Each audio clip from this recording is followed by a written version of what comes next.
ئەمڕۆ لە تەواوی شار و شارچکەکانی هەرێمی کوردستانەوە چەندین چالاکی تایبەت بە ڕۆژی جیهانی شانۆ بەڕێوەچوو لە ناوچەی گەرمیانی ئازیز و بە تایبەتیش لە نێو کەلار و کفری و هەروەها لە ڕزگاری ڕۆژانی ئەمڕۆ واتە 27 و 28 مانگەوە سبەینێش وەرزی دووەمی شانۆ کە چەندین چالاکی تایبەت بە ئەم ڕۆژە لەخۆ ئەگرێت بێگومان نمایشەکرێت و بەردەوامیانە بێت. هاوکارانمان راپۆرتێکیان ئامادە کردووە، فەرموون پێکەوە بینەری بن دواتر ئەگەڕێمەوە فەرموون.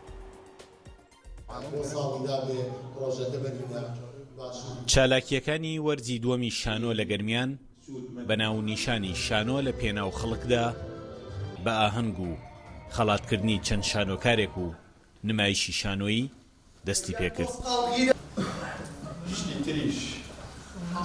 ئەمڕۆ 27 سێ ڕۆژی جیهانی شانۆیە. ئێمە لە گەرمیان کۆمەڵێک هونەرمەند کۆبووینەتەوە وەرزێکی شانۆیی بۆ دووەم جار ئەم وەرزە ئەکرێ لە گەرمیانە. لە دوو ڕۆژ پێک هاتووە. ئەمڕۆ یەکەم ڕۆژێتی کە ئێستا دەستپێکی وەرزەکەیە. کۆمەڵێک گروپی جوان لە کۆمەڵێک ناوچەی کوردستانەوە بانگێش کراون بۆ دەستپێکەکە. دوای ئەوە 5 ئیشی شانۆیی نمایشەکرێت، 2 ئیشی شانۆیی سەر ستەیج هۆڵە، 3 ئیشەکەی کەش هی سەر شەقامە.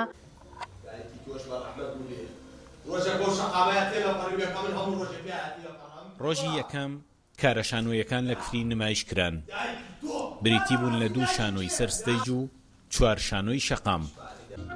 ڕۆژی دووەمیش کارەکانی ئەم وەرزە شانۆییە لە کەلار بەردەوام دەبن. پەیامی ئەم نمایشەوەیە کە ئێمە چۆن بتوانین خۆمان لەو قەیرانی کۆچ و کۆچبەریە دەربکەین. ئایا ئەوروپا ئەو بەهشتەیە کە ئێمە هەمیشە هەنگاوی بۆ نین و خۆمانی بۆ خەینە خەتەریاتەوە.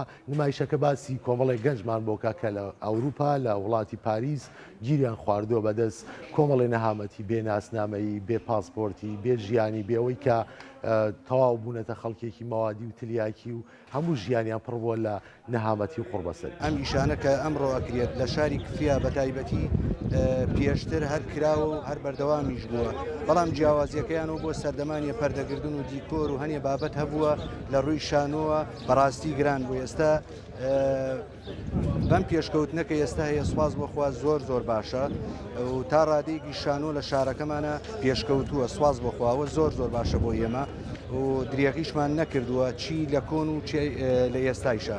هەرچەندێک لە دوای 2023ەوە ئەتوانم بڵێم زیاتر شانۆ پەرەی لەم شارە زیاتر سندووە، هەرچەندە ساڵەکانی پێشوو بە شێوازی ئۆپەرێتەمان کرد.